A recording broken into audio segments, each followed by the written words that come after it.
You know, my grandmother was the glue that held our family together. She wasn't just a grandmother, she was the grandmother. She had this way of making everyone feel seen, like you were the most important person in the room. Her hugs, like a warm blanket on a cold day. And oh, her stories. They were full of wisdom, sprinkled with a little sass, and usually ended with some lesson we didn't realize we needed. I can't tell you how many afternoons we spent sitting on her porch, sipping iced tea, and just talking about life. She used to say, "Legacy isn't about what you leave behind in your bank account. It's about the memories you leave in people's hearts."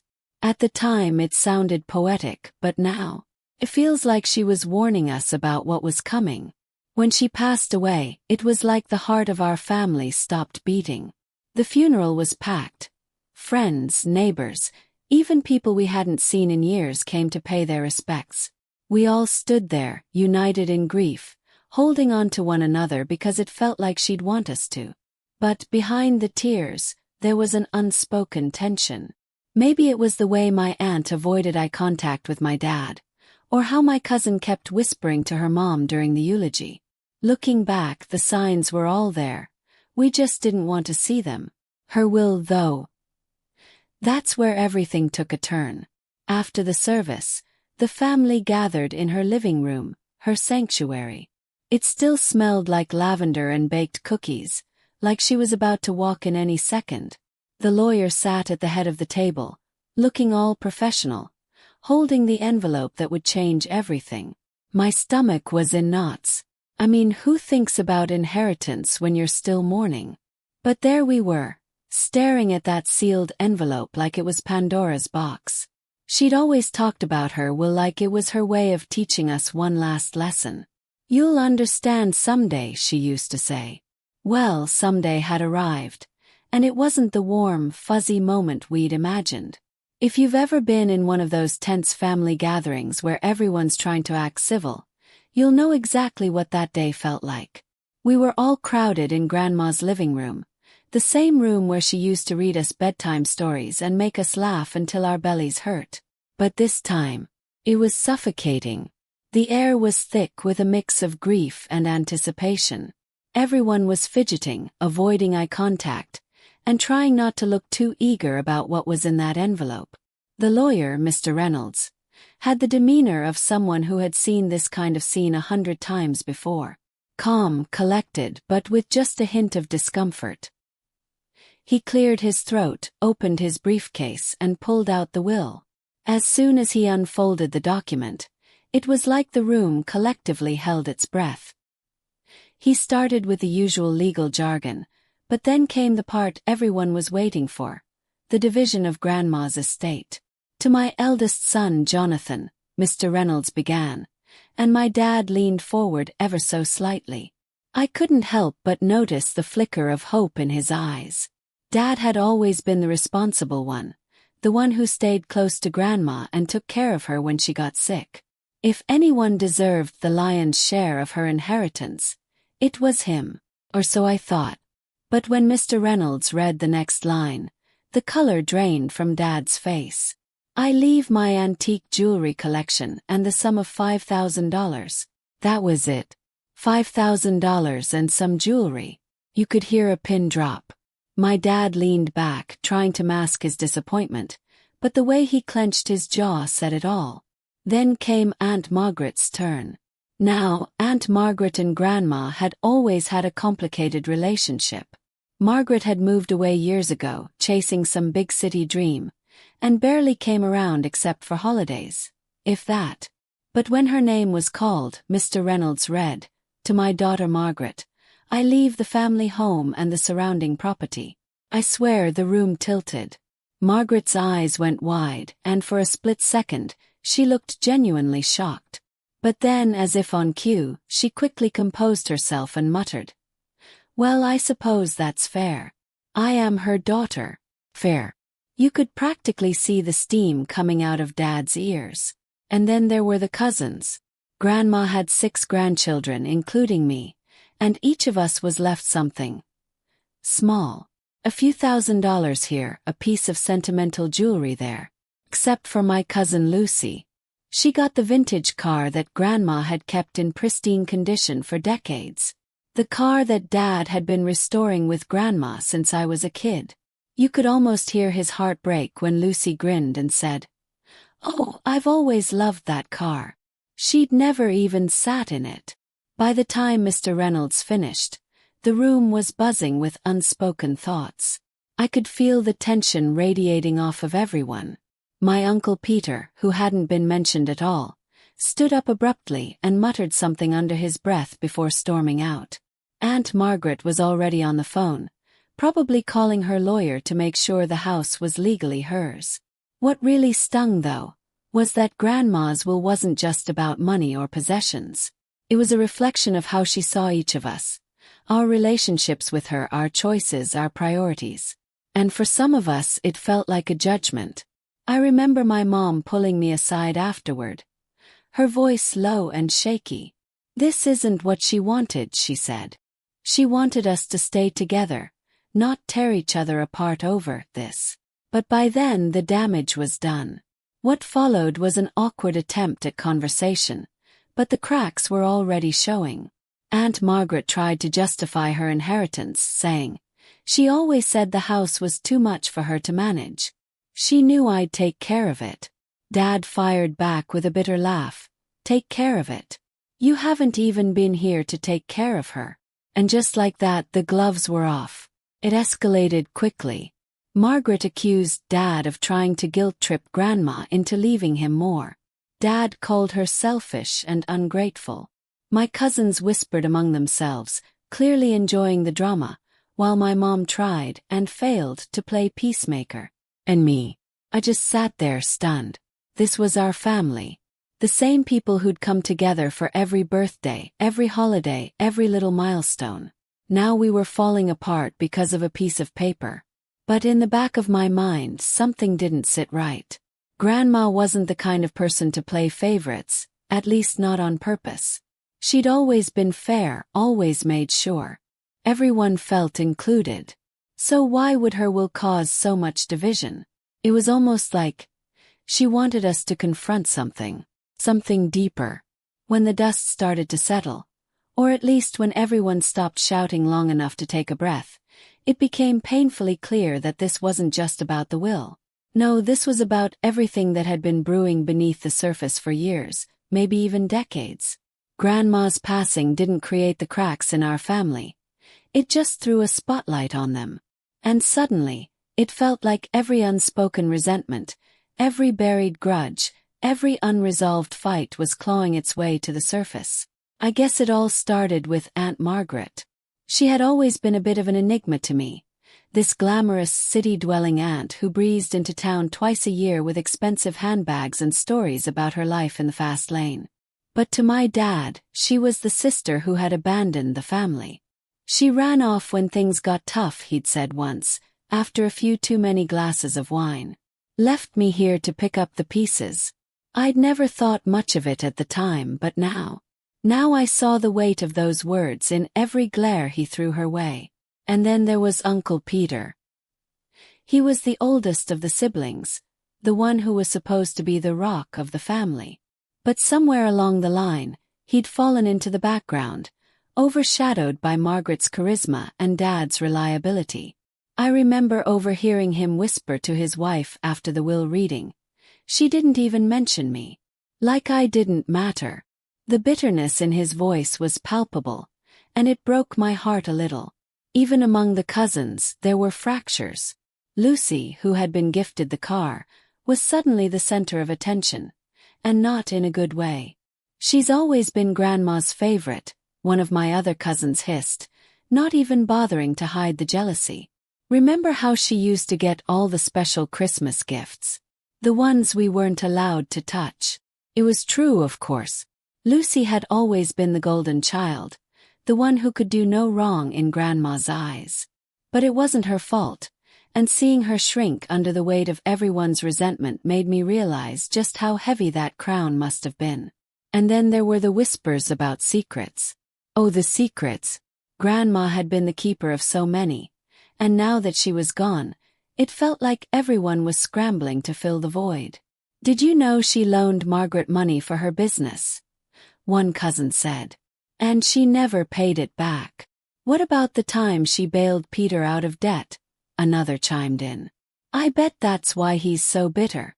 But the biggest bombshell came later, during one of those hushed late-night conversations when everyone's defenses are down. My mom let it slip that Grandma had once considered cutting Margaret out of the will entirely. She was so angry with her for leaving, Mom said, her voice heavy with regret. But then she changed her mind. Said it wasn't her place to judge. It was like a puzzle piece clicking into place. Grandma had always believed in forgiveness, in giving people second chances. But in trying to be fair, she'd inadvertently reignited old wounds. For me, the hardest part was seeing how the past colored every interaction. Dad couldn't look at Margaret without seeing the sister who left him to care for Grandma alone. Margaret couldn't talk to Peter without bringing up the time he borrowed money from Grandma and never paid it back. Even the cousins who'd grown up playing together in this very house couldn't seem to get through a conversation without dragging up some long-forgotten slight. It was exhausting. And yet, in some twisted way, it was also cathartic. Because for the first time we weren't pretending everything was fine. We weren't sweeping things under the rug or plastering on fake smiles for Grandma's sake. We were finally confronting the things that had been festering for years. But it was also dangerous. The more we dug into the past, the harder it was to see a way forward. Every revelation felt like a step further away from reconciliation, a reminder of just how deep the fractures ran. And the more I thought about it, the more I realized. This wasn't just about Grandma's will. This was about what it meant to be a family, to navigate the messy, complicated, beautiful chaos of loving people who are just as flawed as you are. And yet, even in the midst of all this pain, I couldn't shake the feeling that there was something we were missing. Something bigger than the will, bigger than the fights, bigger than all of us. Grandma had always been deliberate, always thoughtful. She wouldn't have left us in this mess without a reason. I wish I could tell you that things calmed down after that night, that we all had a heart-to-heart and remembered what really mattered. But that's not what happened. If anything, the tension only grew stronger, like a storm gathering strength. What started as cold stares and passive-aggressive comments turned into full-blown arguments, with voices raised and accusations flying. And at the center of it all, that cursed will. Margaret, of course, became the lightning rod. The house was the most valuable asset Grandma had left behind, and while it made sense to her that it went to Margaret, the only daughter, everyone else saw it differently. She doesn't even want the house, my dad snapped one afternoon. She'll probably sell it to the highest bidder and move back to the city. Margaret, overhearing this, shot back. At least I didn't stay here out of pity, playing the martyr while secretly hoping for a bigger payout. That was the thing about our family. When we fought dirty. And it wasn't just Margaret and Dad. Uncle Peter, already bitter about being left out entirely, started making moves that none of us saw coming. One day he showed up with a lawyer. Yes, an actual lawyer, and announced that he was contesting the will. His argument: Grandma had been manipulated in her final years. It's obvious she wasn't in her right mind, he said, pointing an accusing finger at Dad. Everyone knows you had her wrapped around your finger. Dad was furious, of course, but what really shocked me was how quickly some of the others started to agree with Peter. You were the one who was always with her, my cousin James said. Who's to say you didn't pressure her into leaving things the way she did? It was a ridiculous accusation. Dad had sacrificed so much to take care of Grandma. But it didn't matter. The seed of doubt had been planted. And then there was Lucy. Sweet, innocent Lucy, who had always been the golden child. At first, she seemed blissfully unaware of the growing tensions. She'd flash her bright smile and say things like, "I'm sure Grandma wanted us to be happy." But when Peter started digging into the financial records, he discovered something shocking. Grandma had given Lucy a significant amount of money a few years before she passed. A loan, Lucy insisted when confronted. She said I could pay her back when I was able. But the rest of the family wasn't so forgiving. A loan, Margaret sneered. Or a down payment on keeping her favor. That was the moment things truly spiraled. People started picking sides, forming alliances like it was some twisted reality show. Margaret and Peter joined forces, united by their shared disdain for Dad. My cousins split into factions, some siding with Lucy, others with Margaret, and a few just sitting on the sidelines, waiting to see which way the wind would blow. And me. I felt like I was stuck in the middle of a battlefield, watching as my family tore itself apart. It wasn't just the big fights, though. It was the little betrayals, the whispered conversations in corners, the way people started keeping secrets. One night, I overheard Margaret and Peter talking in the kitchen, their voices low and conspiratorial. "We need to find proof," Margaret was saying. "Something that shows he influenced her decisions." Peter nodded, his face set in determination. "There has to be something. A letter, a bank statement. Anything." And then there was the incident with the jewelry. Grandma had left her antique collection to Dad. But it wasn't just any jewelry. These were heirlooms, pieces that had been passed down through generations. One afternoon, while everyone was supposed to be sorting through her belongings, one of the necklaces went missing. "It must have been misplaced," Margaret said, but the way she avoided looking anyone in the eye made it clear she didn't believe that. Dad was livid, accusing Margaret outright. "You've already got the house," he shouted. "What more do you want?" The worst part was how calculated everything became. It wasn't just about the inheritance anymore. It was about winning, about proving who was right and who was wrong. Margaret started bringing in appraisers to evaluate the house, while Dad began gathering witnesses to testify to Grandma's mental state. Peter, always the opportunist, started spreading rumors about a hidden account that Grandma had supposedly left behind. "If we can find it," he said, "maybe we can all get what we deserve." And through it all, I couldn't help but think about Grandma. What would she have said if she could see us now? She'd always talked about the importance of family, about how we needed to stick together no matter what. But here we were, turning her legacy into a battleground. And the worst part, I couldn't see a way out. Every day, the lines grew deeper, the fights more vicious. It was like we were trapped in a cycle of anger and greed, unable to break free. But then, something happened that changed everything. It was a small discovery, almost insignificant at first, but it planted a question in my mind. A question that would lead to a revelation none of us could have anticipated. I don't think there's a way to describe the emotional toll this ordeal took on us without sounding overly dramatic. But honestly, it felt like our family was being torn apart thread by thread, and the harder we tried to hold on, the more those threads unraveled. This wasn't just about money or possessions anymore.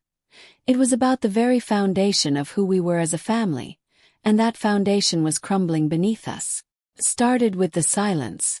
Not the peaceful kind, but the heavy, suffocating kind. You'd walk into a room and feel it immediately. Conversations stopping mid-sentence, eyes darting away as if to say, "You're not part of this anymore." For a family that once couldn't stop talking over each other at the dinner table, the quiet was deafening. And in that silence, resentment festered. Dad, for instance, stopped calling Margaret altogether. This was the man who used to check in on her, even when she barely acknowledged his efforts. "What's the point?" he said one night, his voice tight with bitterness. "She's made her choice. She cares more about winning than about this family." It broke my heart because I could see the hurt behind his anger. He'd always been the peacemaker, the one who believed in second chances. But now, even he seemed to have given up. Margaret, on the other hand, was doubling down. She'd started avoiding family gatherings altogether, claiming she didn't feel welcome. And maybe she wasn't wrong. The tension was palpable whenever she was around, and the accusations, both whispered and outright, weren't helping. "She's just waiting for the house to sell," one cousin muttered at a birthday party. She doesn't care about anything but the money. Even among the cousins, the divisions were stark. Lucy, once the darling of the family, was now a pariah in some circles. She thinks she's so special because Grandma gave her the car, James said during one particularly heated argument. Well, maybe she should use it to drive away and never come back. The venom in his words shocked me. This was the same James who used to play pranks with Lucy, who once spent an entire summer building a treehouse with her in Grandma's backyard. But now they barely spoke except to exchange barbs. And then there was me. I found myself caught in the middle, trying to navigate this minefield of emotions without picking sides. But no matter how hard I tried, it seemed like I was always stepping on a metaphorical landmine. One day I'd be accused of taking Dad's side because I defended his role in caring for Grandma. The next, Margaret would corner me, demanding to know why I hadn't stood up for her when Dad called her selfish. It was exhausting, and more than once I found myself wondering if it would be easier to just walk away from all of it. But walking away wasn't an option, not really. This was my family, flawed and broken as it was. And despite everything, there were moments when the love we once shared still flickered through the cracks. Like the time I found Dad staring at an old photo of him and Margaret as kids, his eyes misty with regret. "We used to be inseparable," he said softly. "I just don't know where we went wrong." Or the time Lucy sent me a text out of the blue, asking if I remembered the story Grandma used to tell about the time she got lost in the woods. "I miss her," she wrote. "I miss us." Those moments gave me hope, but they also made the pain of our current reality even sharper. Because for every tender memory, there was a fresh wound to remind us of how far we'd fallen. Like the day Uncle Peter announced he was moving forward with the lawsuit to contest the will. "It's not about the money," he said, though no one believed him. "It's about justice." But what kind of justice pits brother against sister, cousin against cousin? The worst part was the feeling of betrayal, not just between family members but within ourselves. I started questioning everything. My relationships, my motives, even my own memories of Grandma. Had I been blind to her flaws? Had I misjudged my family all these years? And if I had, what did that say about me? It was during one of those sleepless nights, lying awake with my thoughts racing, that I realized the true cost of this conflict. It wasn't just about losing the house or the car or any of the material things Grandma had left behind. It was about losing us. The laughter, the shared traditions, the sense of belonging. Those were the real treasures Grandma had given us, and we were letting them slip through our fingers. But even as I mourned what we were losing, I couldn't shake the feeling that there was more to this story. Grandma had been too wise, too deliberate to leave us in this mess without a purpose. And as much as I hated to admit it, part of me believed that maybe, just maybe, she'd done this on purpose. Not to hurt us, but to force us to confront the things we'd been avoiding for far too long. If there's one thing I've learned from this entire ordeal, it's that families have layers. Messy, complicated layers that you sometimes wish you could peel back. But what happened next? It felt like we didn't just peel back a layer.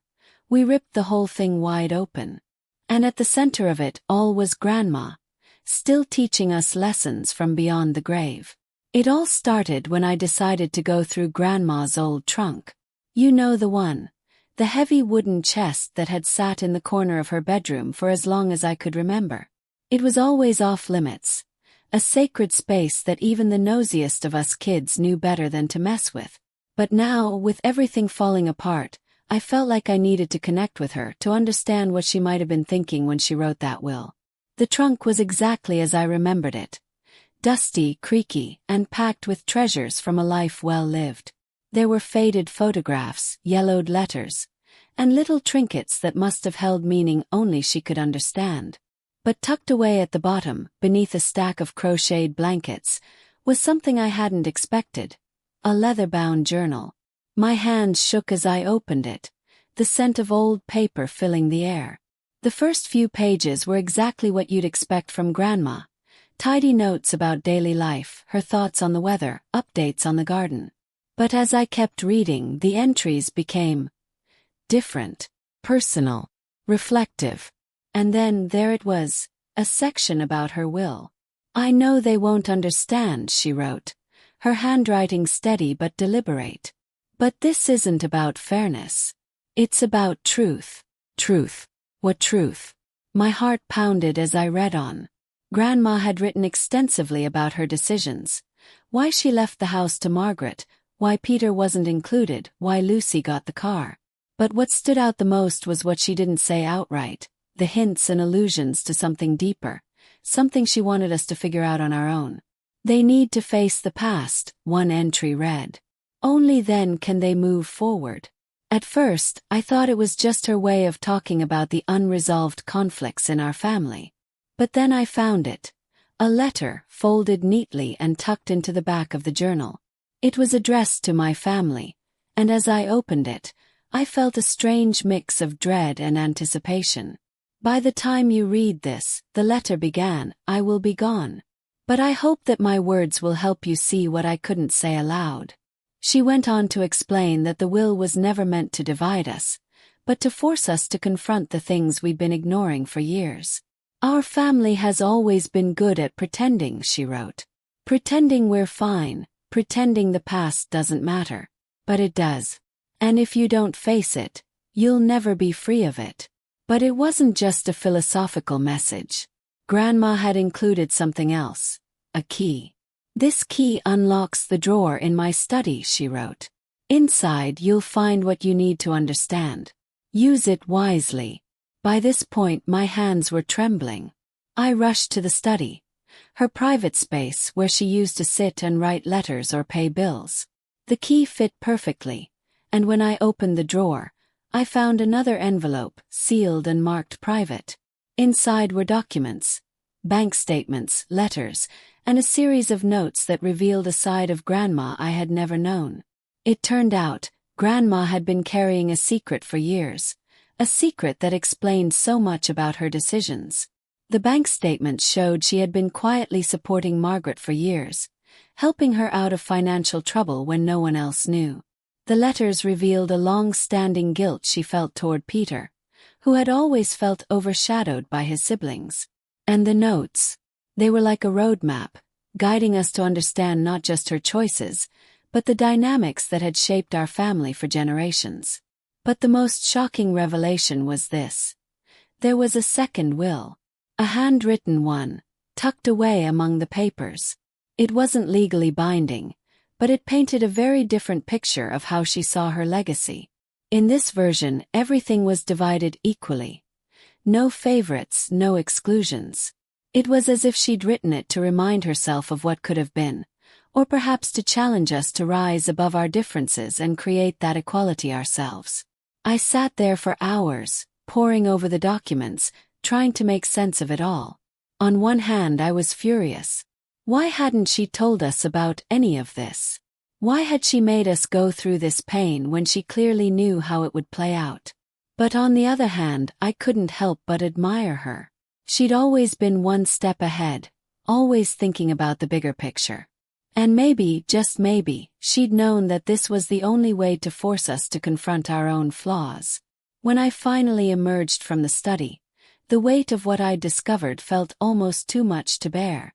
But as I looked around at my fractured family, I realized that this wasn't the end of the story. It was just the beginning.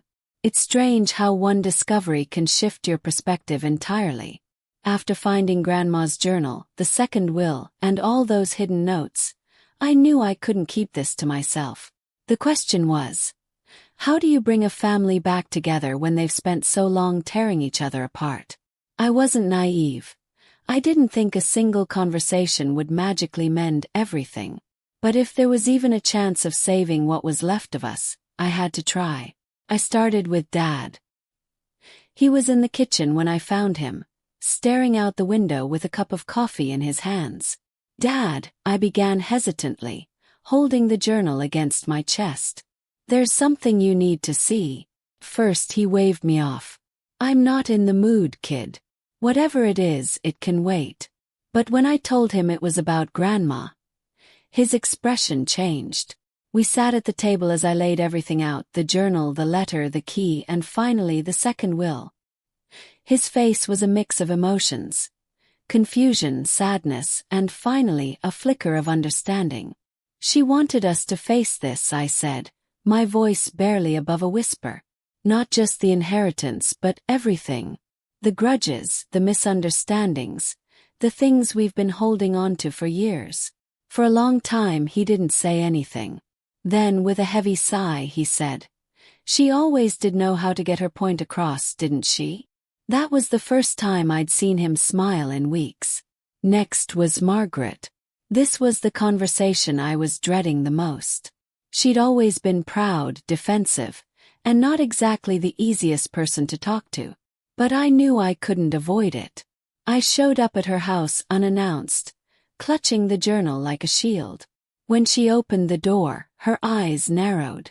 "What do you want?" she asked, her tone sharp. "I want to talk," I said, trying to keep my voice steady. "About Grandma. About all of this." She hesitated for a moment before stepping aside to let me in. I walked her through everything just like I had with Dad. First she was skeptical. "So what?" she said, crossing her arms. "This doesn't change anything. The will is what it is." But as I read aloud some of the entries from the journal, the ones where Grandma talked about her guilt, her hopes, her regrets, I saw her resolve start to crumble. "She blamed herself," I said softly. "For you leaving, for Peter feeling left out, for so many things that weren't even her fault. And she thought this would force us to fix it." Margaret didn't say anything, but her eyes glistened with unshed tears. Finally she nodded. "All right," she said. "What do we do now?" What we did was plan a family meeting, one last attempt to get everyone in the same room. It wasn't easy. Peter refused at first, claiming he was done with all of us. Lucy was hesitant, worried about facing more accusations. And the cousins. Well, let's just say their RSVP responses ranged from lukewarm to downright hostile. But somehow we managed to get them all there. The living room felt smaller than ever with everyone crammed inside, sitting on the same mismatched furniture where we'd laughed and celebrated so many milestones. But now the air was heavy with tension. Dad sat on one end of the couch, Margaret on the other. Peter stood near the window, arms crossed, while Lucy hovered by the door like she was ready to bolt at any moment. I took a deep breath and started. "I know we're all angry, confused. But I found something Grandma left behind for us." I handed the journal to Margaret, who reluctantly began reading aloud. The room was silent except for the sound of her voice, steady but emotional as she read Grandma's words about forgiveness, family, and the importance of letting go. When she finished, there was a pause. Then Peter, of all people, spoke up. "So what's the point?" he asked, his voice laced with bitterness. "She's gone. It's too late to fix anything." "No, it's not," I said firmly. "It's not too late unless we let it be. Look around. This is what she didn't want. Us like this." Slowly, tentatively, the conversation began to shift. Lucy apologized for how she'd handled the car situation, admitting she'd let her insecurities get the better of her.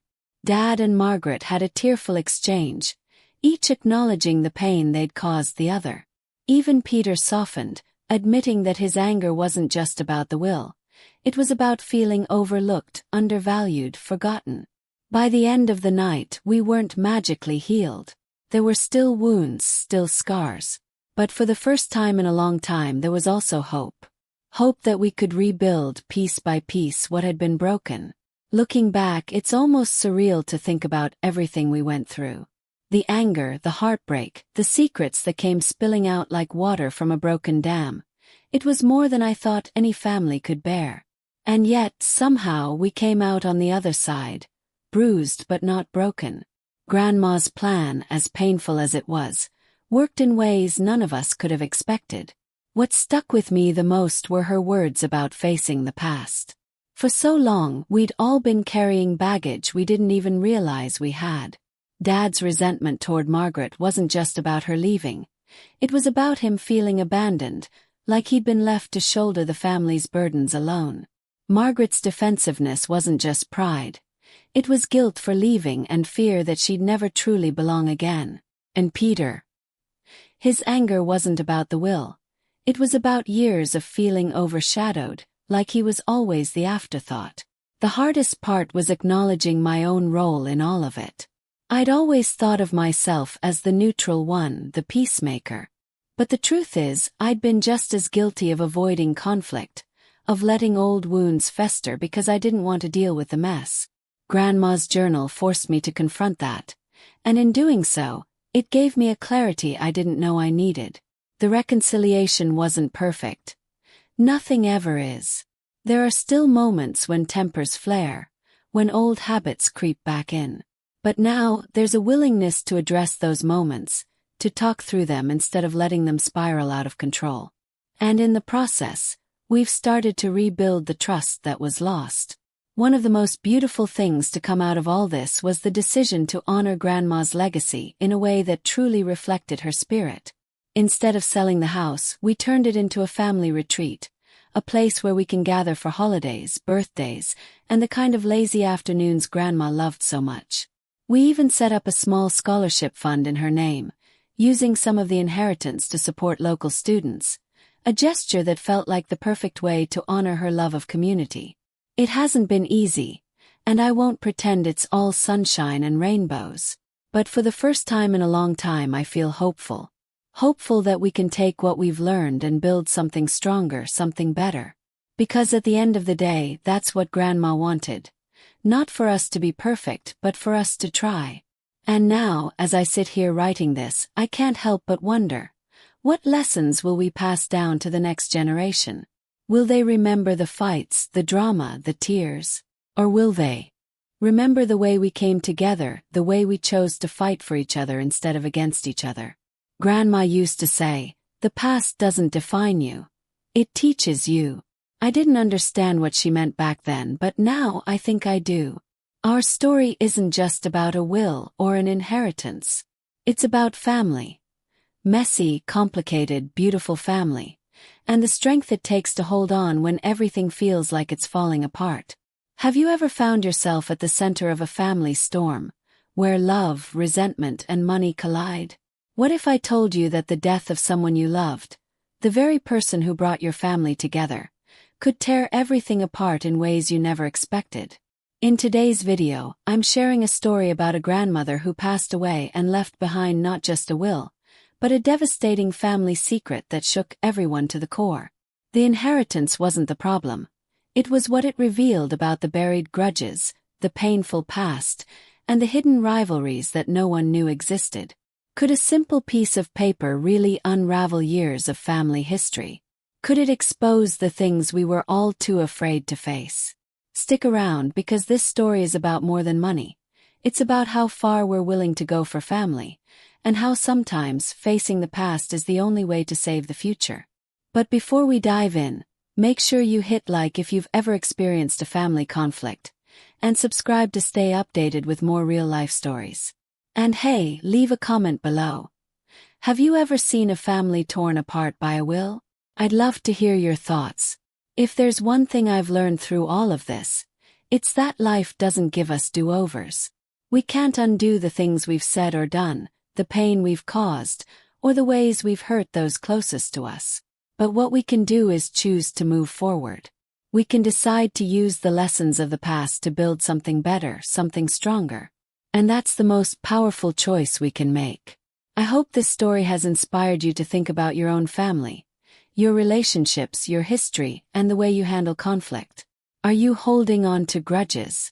Are you letting things fester because it's easier than confronting the truth? 'Cause the truth is, life is short. And family, no matter how messy, complicated, or flawed, is worth fighting for. So, ask yourself, what's one thing you can do today to heal a relationship, to rebuild trust, or to finally face the things you've been avoiding? I challenge you to take that first step. And if this story resonated with you, don't forget to subscribe and hit the bell icon so you never miss an update. I've got plenty more to share, and I want you to be a part of this journey. Drop a comment below and let me know how you've handled family conflicts in your life. I can't wait to hear your thoughts.